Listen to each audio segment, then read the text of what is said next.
mention those two, it's nothing but laughter and laughter. And I can guarantee you, if laughter is the best medicine, every one of you will leave tonight feeling a little bit better. And I'm going to turn this evening over to Patricia and our wonderful guest of honor. I just have to give him a hug. Before we start, I would like to tell that story about Dick McCracken. There are a few chairs over here if anybody doesn't wish to stand. Dick was a great friend of mine who passed away a number of years ago, and every year he would hold a yard sale. And one year he sold a birdhouse to my wife, and after paying Dick for it, I think $4, she realized there was no hole in it. So she took it back to Dick, and he took a look at it, and he said he wasn't about to give that $4 back. He said, Barbara, that birdhouse is for a woodpecker.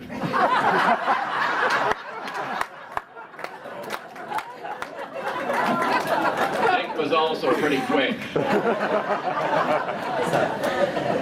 other thing I'd like to mention before I start, I notice a few fellows in the crowd that might have the tendency to speak out. So I would just like to ask them that to hold it, and I'll meet them upstairs, and they'll buy the drinks, and I'll take them on one at a time.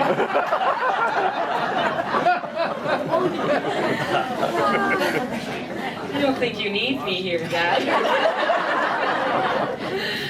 Okay, let's get started by having you tell us a bit about your ancestry, starting with your dad's side. My dad, his father was Robert Heffernan, and his mother was Selena Powers. My dad had 3 brothers and 3 sisters.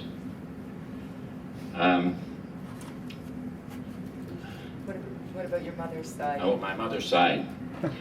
On my mother's side, she was the daughter of Michael Mac McKeever and of Margaret Kelly.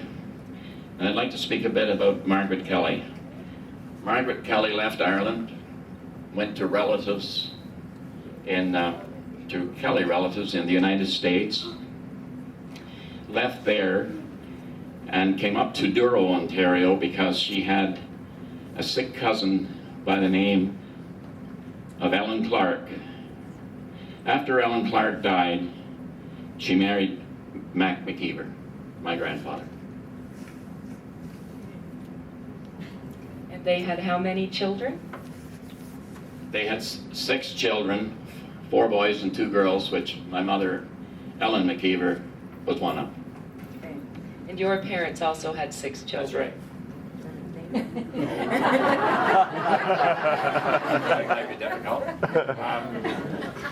Donnie to start with, deceased, and Della, deceased, and myself, Margaret, Wink, Chris, Mick, Mike.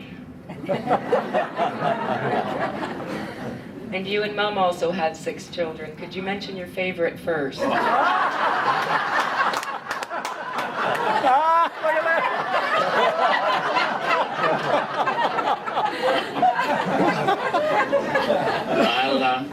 I'll sidestep that one. Yes, I have six children. 5, I was going to say 5 boys, but I think I went with 5 girls and 1 boy. And he could talk about that, but another night. Oh, I have 10 grandchildren, which I think there's 4 here tonight. Tommy is 13, started high school this year, and and of course his name is Tom too.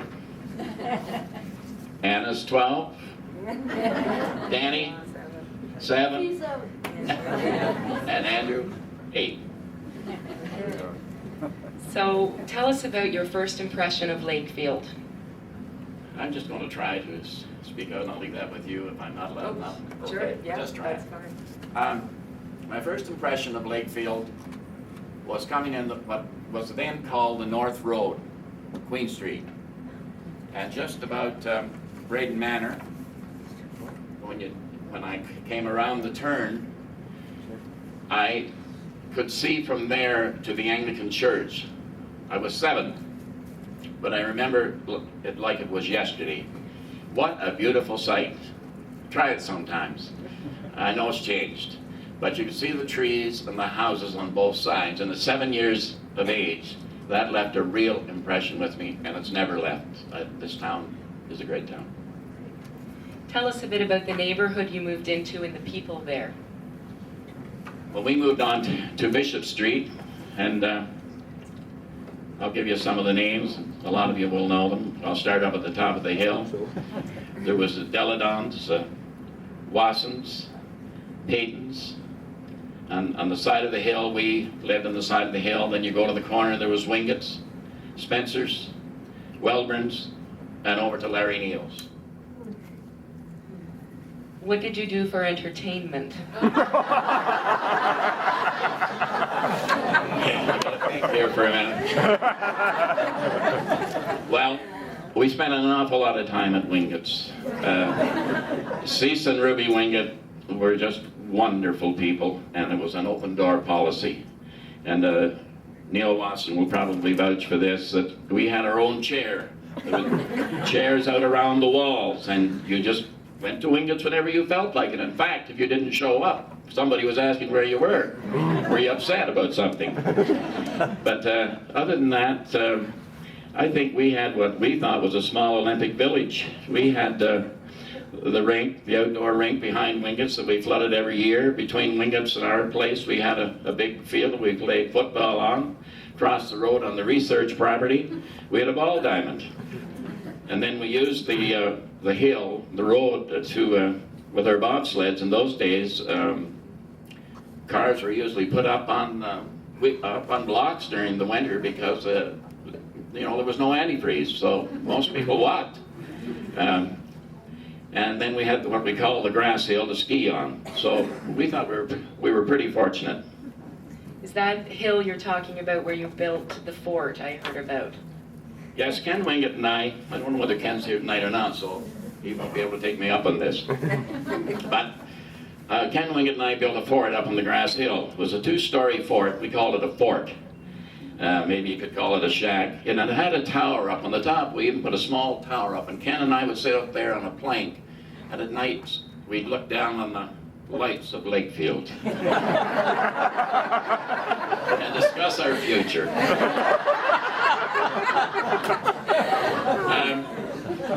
And then, well, that was about all, I guess. Is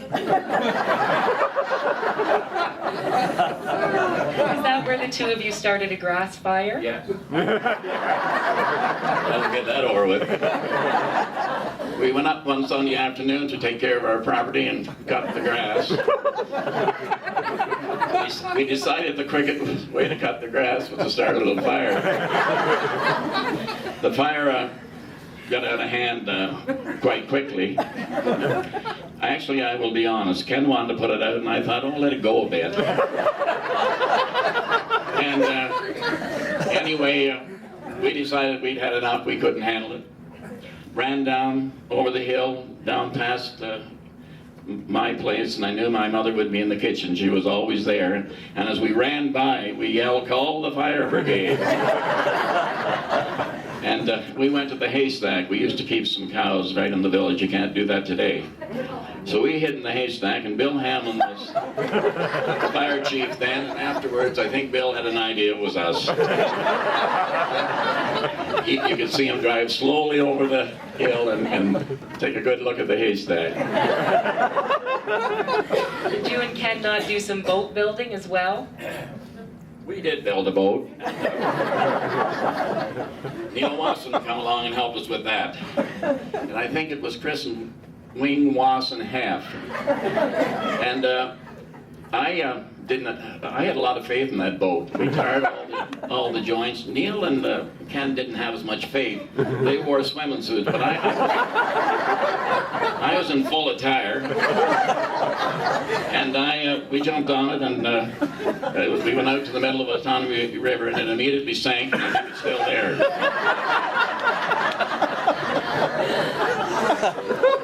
Tell us about about the time you were quarantined?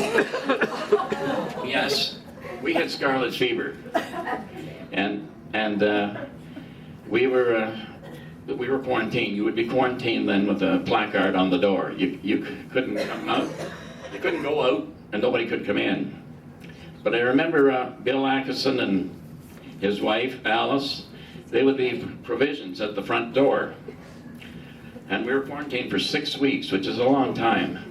So after 5 weeks, we had quite a storm, and the field flooded because of the mild weather and froze. So all these young people were skating, and we decided to throw caution to the wind, and we donned the skates, and we headed for the pond, and everybody else left.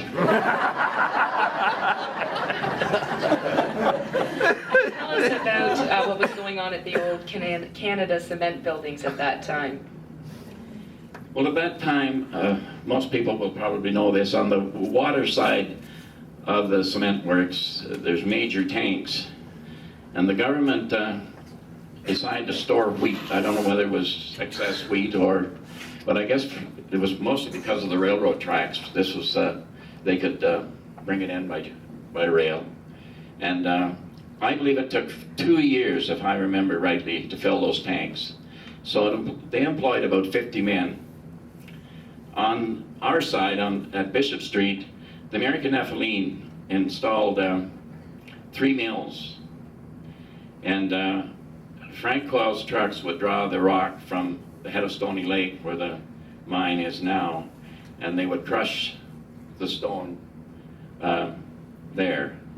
My dad was one of the men that worked there. Tell us about the lesson that you learned there. Well, I went to visit my dad one day, and I went in through the door, and they were having a break. And the weights for these mills, they would put, they would write on this blackboard. I'm going to tell you my age then, and maybe that'll be an excuse for what I did. I think I was 12 or 13, Tommy. And I rubbed off all the figures.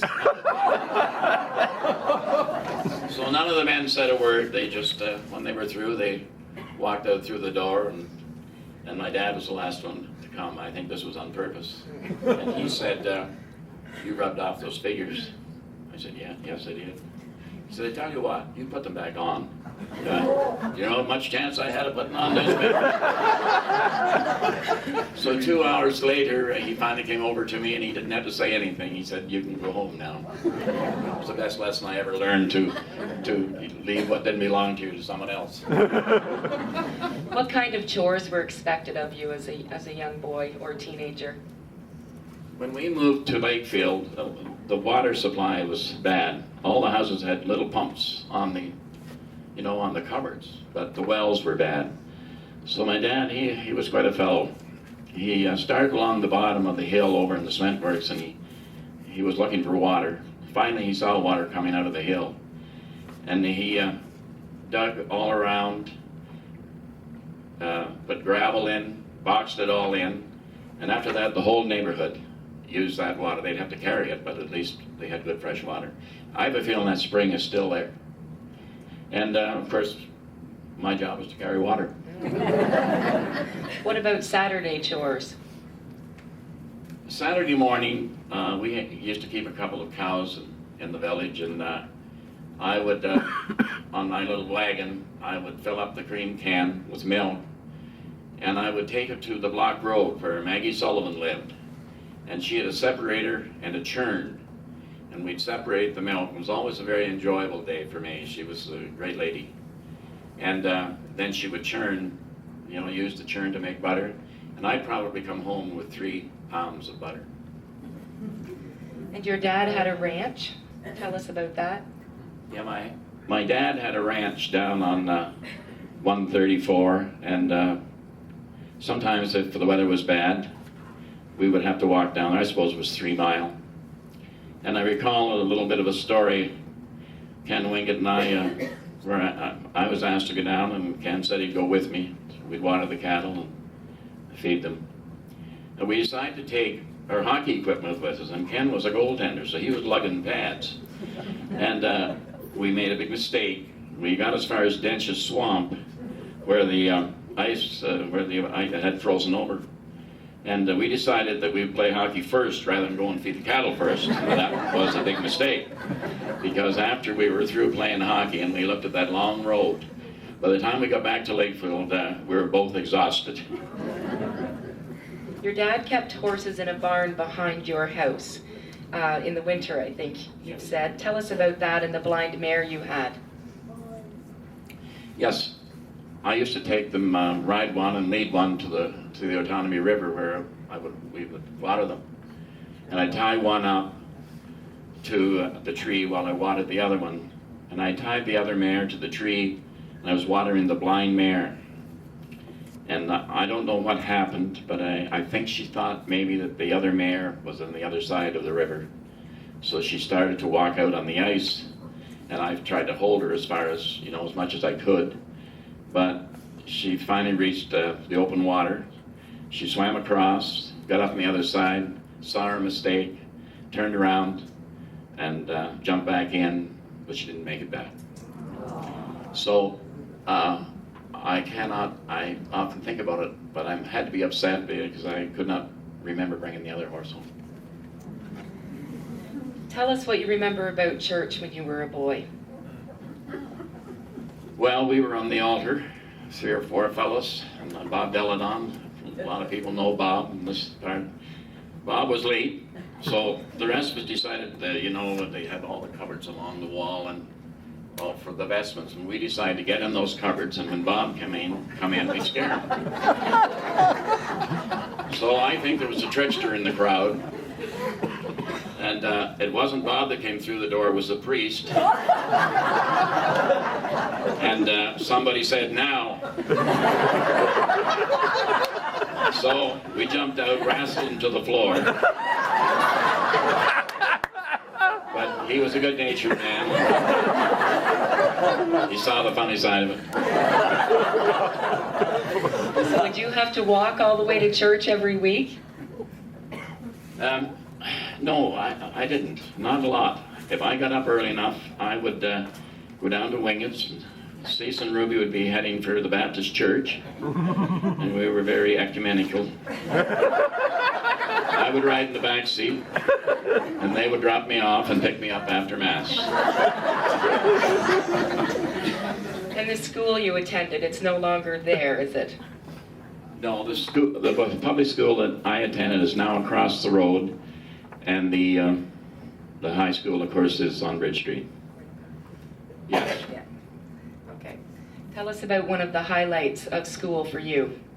Well, one of the highlights, of course, was going to the rink on Colburn Street, the old rink. And I would say there could be anywhere from 20 to 25 people standing outside. If you got going at night, you didn't get any money because there wasn't no money. And so we'd stand around there, and I remember there's a couple of stories, and as I see Neil Wasson here, I'm going to tell this one. Clifford Dunford was older then, and Neil would be younger. Finally, Clifford took Neil's hand, and Dave Charlton, he was looking after the rink, and he was quite a good-natured fellow. And he went up to the wicket. He said, "Mr. Charlton, do you charge admission here?" He said, "Yes, we do." He said, "Well, charge mine and the lads. We're going in." Dave got quite a laugh out of it, and he let them go. Neil told me that story. Around that time, Keith Montgomery was playing junior hockey. And in the old Lakefield Arena, and a lot of people here will remember, there was a dressing room. There was a two-story. There was a dressing room upstairs and a bit of a snack bar. So Keith, he had his own private box up there, and kept a rope in it. And so he would open the window, drop the rope down, and one by one he'd haul us up the edge of the rink. And he'd always be in a hurry because he was supposed to be on the ice playing hockey. I understand you started playing hockey in grade 7.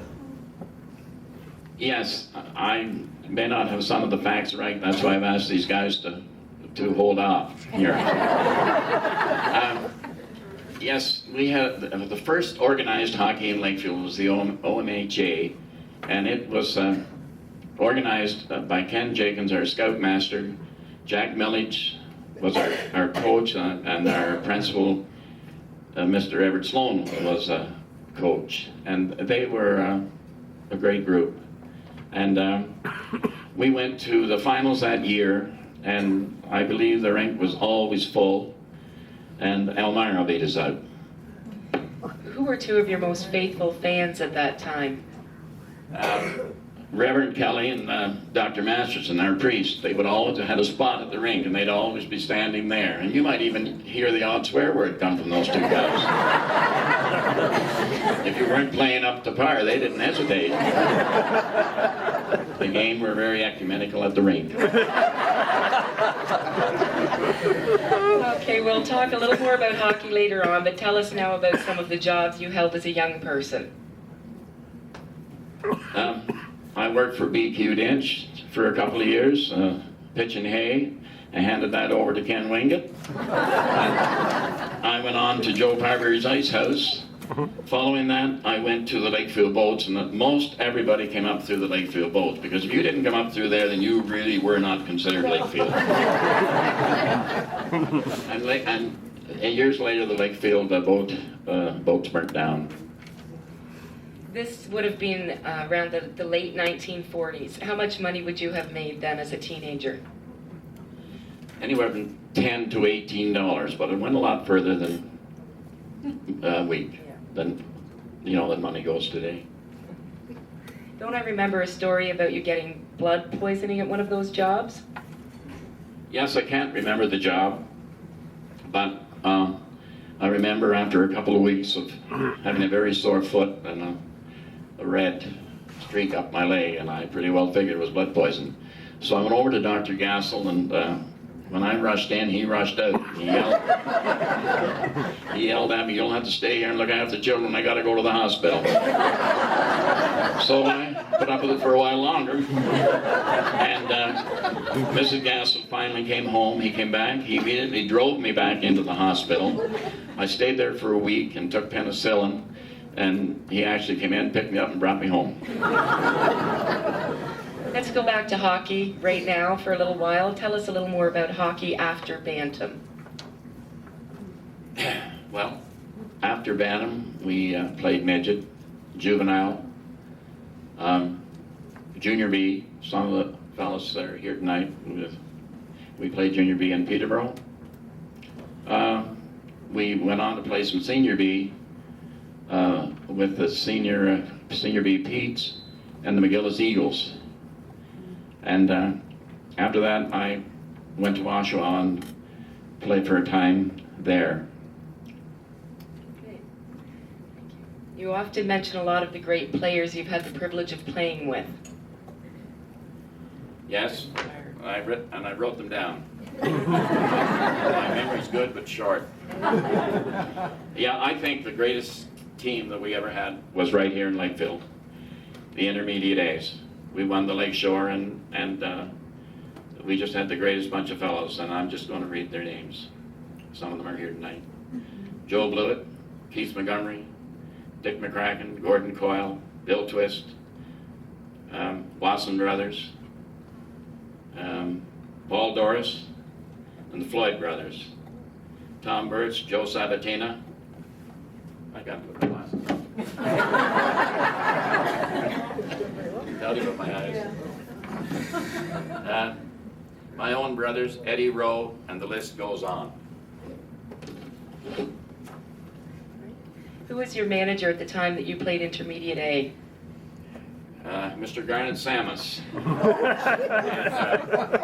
Garnet was the police chief in Lakefield, and Garnet Samus was one of the finest men I ever met. He also knew as a police chief that sports were very necessary, and he worked very hard with almost every team that he could help. And I think, of course, in his mind it was the best way to keep boys off the street and give them a start. Did the Lakefield Junior C's challenge your intermediate team in the 70s? Yes, they did.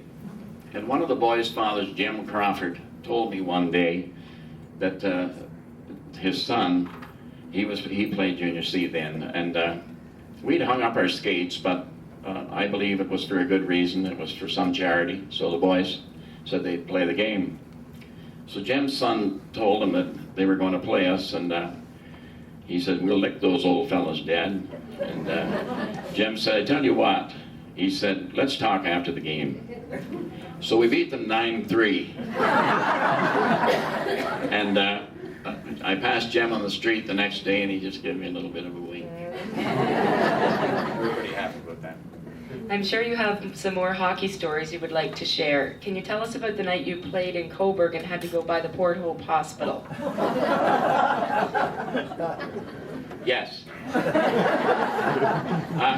We played in Coburg, and I can't remember who got hurt, but we all, a couple of cars went, followed to the Port Hope Hospital. When we got there, there was a nurse that seemed to know we were from Lakefield. And she said, "We have a man here that I think you fellas might know." And some of the fellas knew him well. I didn't know him very well, but he was a very respected man. He was a principal of Lakefield High School, and his name was John Harvey. And she said, "Mr. Harvey is dying." So one by one, I have trouble with this. One by one, we went in and shook his hand. And one by one, he called everybody by name.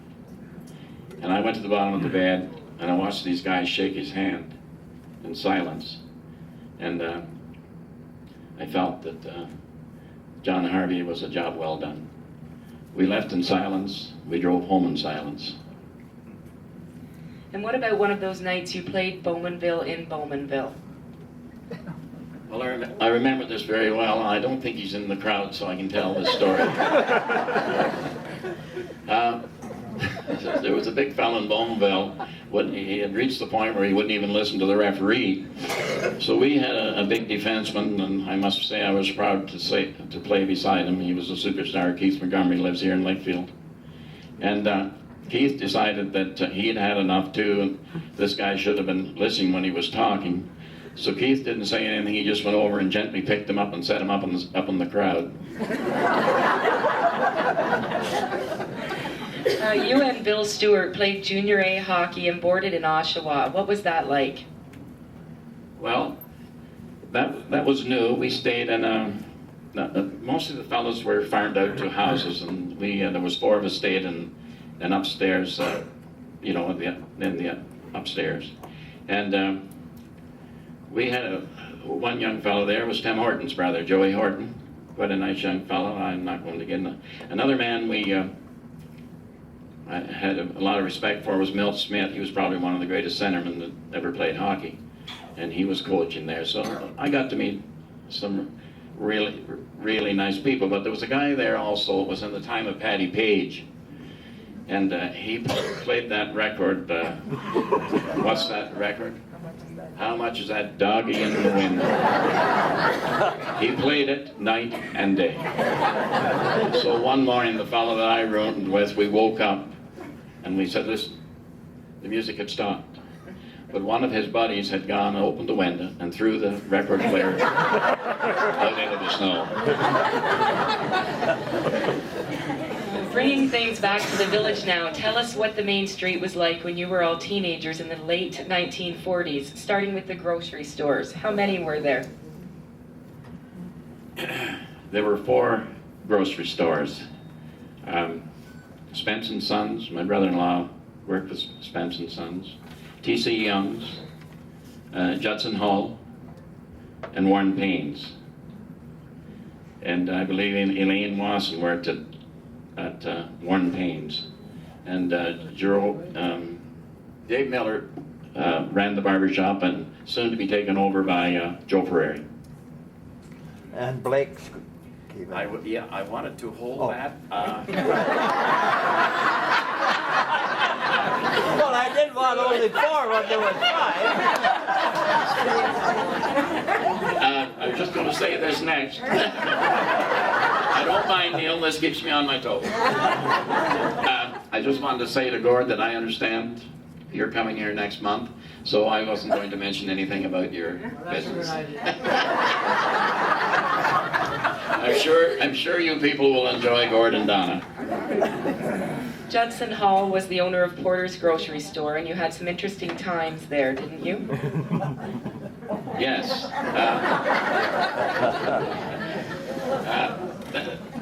Judson, and he was better known as Mucker. Mucker Hall, there'd always be a hot stove league there. And when you knew the only way you knew that the hot stove league was in session, especially at night, you'd see one bulb burning in the store and the blinds would be pulled.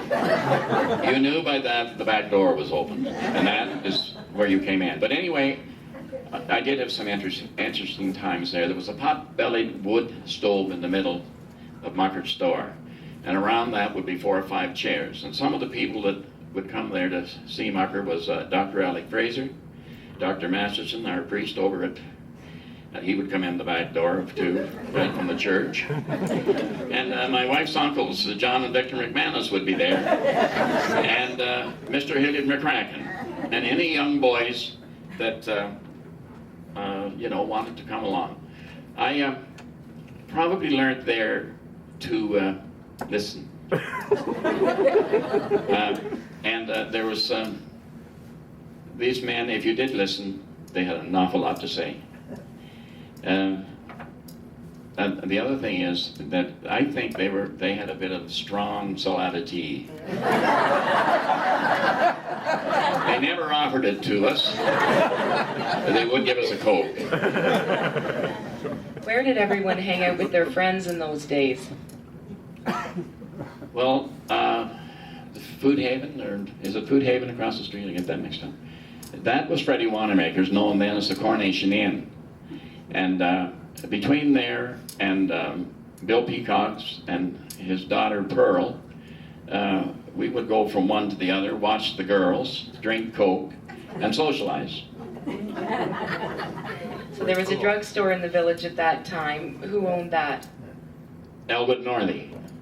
And right next was the 5 to $1 store. Right next was Holland's, and at that time Phil Holland's mother and dad ran that store. Then right next was Wes Graham's clothing store. Bill Twist worked there, and that's why he's always dressed better than the rest of us.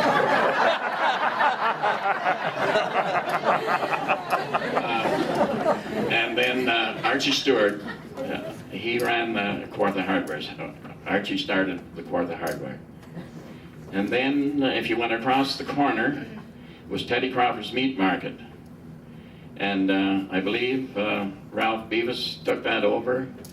Lenny worked with Ralph Beavis, and then Money Wingate took it over. Is that right, Len? Yep. And behind that was the chick hatchery, Harry Sheeran's on Burnham.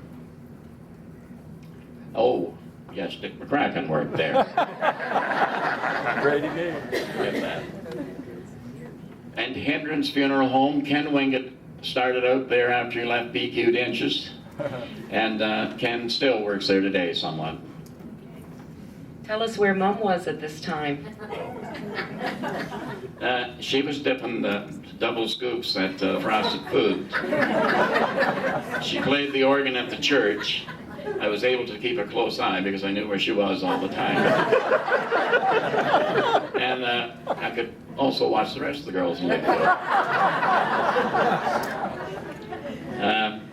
Anyway, later on, we were. She followed me around, and in 1956. In 1956, we were married. Okay, tell us a bit about the Bell telephone quarters. The Bell telephone switchboard was where the bistro is now. And my sister worked there, and there are quite a few names. I just don't think I can remember them all, but I remember some. Barbara Sterling, Betsy Hanlon, who's married to Bill Foster, Hazel Moore. Alice Atkinson was the supervisor. And I don't know whether Alice ever knew this or not, and I think Alice is here tonight.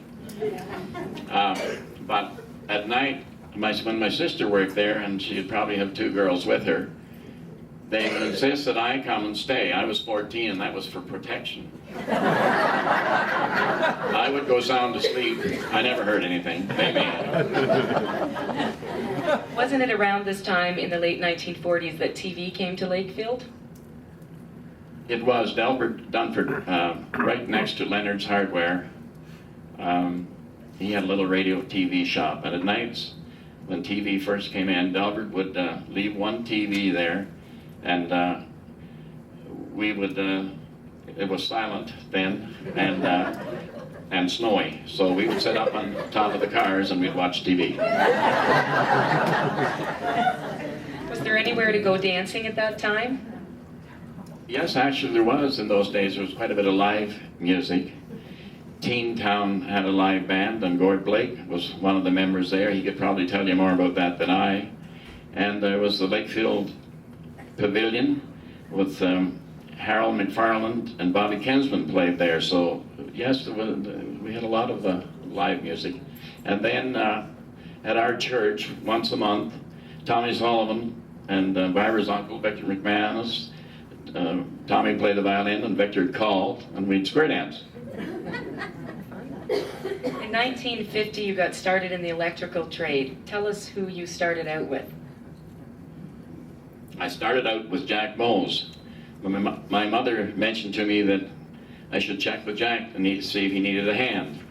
So I dropped in there, and Madeline, who I see is here tonight, said, yes, I think he'll hire you, come back tonight.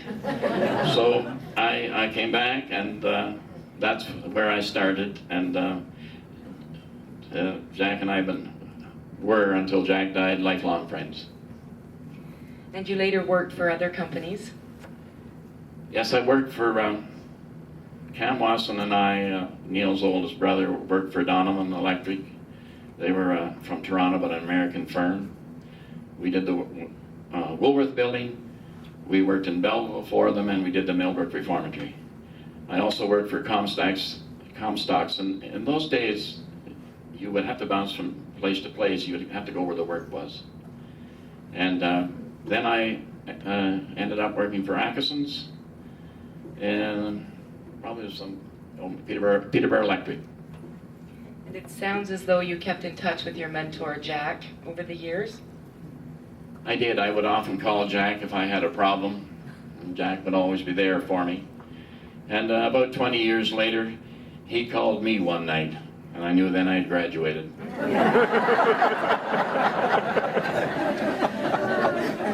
Wasn't it about 1958 when you decided to go into business for yourself? Yes, I really didn't decide to go into business, but it was about 2 years after we were married, and things were slow. The economy was not good, and Gordon Quell got me to do a job for him, and I did, and it went from there. If you had to do it over again, would you go into business for yourself again? Yes, I would. It has its ups and downs, but I've enjoyed my work so much, and I've met so many people, and so many people have entrusted their work to us, and I thank them for that. Tell us some of the more interesting stories you have from your years in business. Well, I always liked this little story. One Sunday afternoon, Marjorie Wilford called me, and as soon as I heard her voice, I knew that I should have been there to fix her oven. So I blurted out, "Oh yes, Mrs. Oven." So Marjorie started to laugh, and I started to laugh. She hung up. For people that may not know, most people here would know that that's Derry and Rick's mother. And then there was the morning you were driving down Caroline Street. Hello? Yes, we're coming down Caroline Street. We lived up at the top of the hill. I was driving a '66 Ford. I'll never forget it. Red Ford. And I realized when we just gotten about to the Presbyterian Church that I didn't have any brakes. And I had two guys with me, my nephew and Barbara's uncle, Victor McManus. I said, "Boys, no brakes." So I just hardly remember what I could see, but one thing I do remember, the cars were going back zip, zip, zip. And I had in my mind to run into the Presbyterian church. And a lot of things go through your mind. Next I thought that Montgomery had a snack bar across the road. But somehow, I think a guy driving a Chex truck realized I was in trouble and he let me in. Well, we kept rolling until we got to Coyle's Garage. After all, that's where we wanted to go. And we found a spot, and we swung in there, and when I got there, I realized I'd pulled the steering wheel right off the frame trying to hold the truck back. And I said to Vic and young Donnie, I said, "A nice piece of driving." They didn't even answer.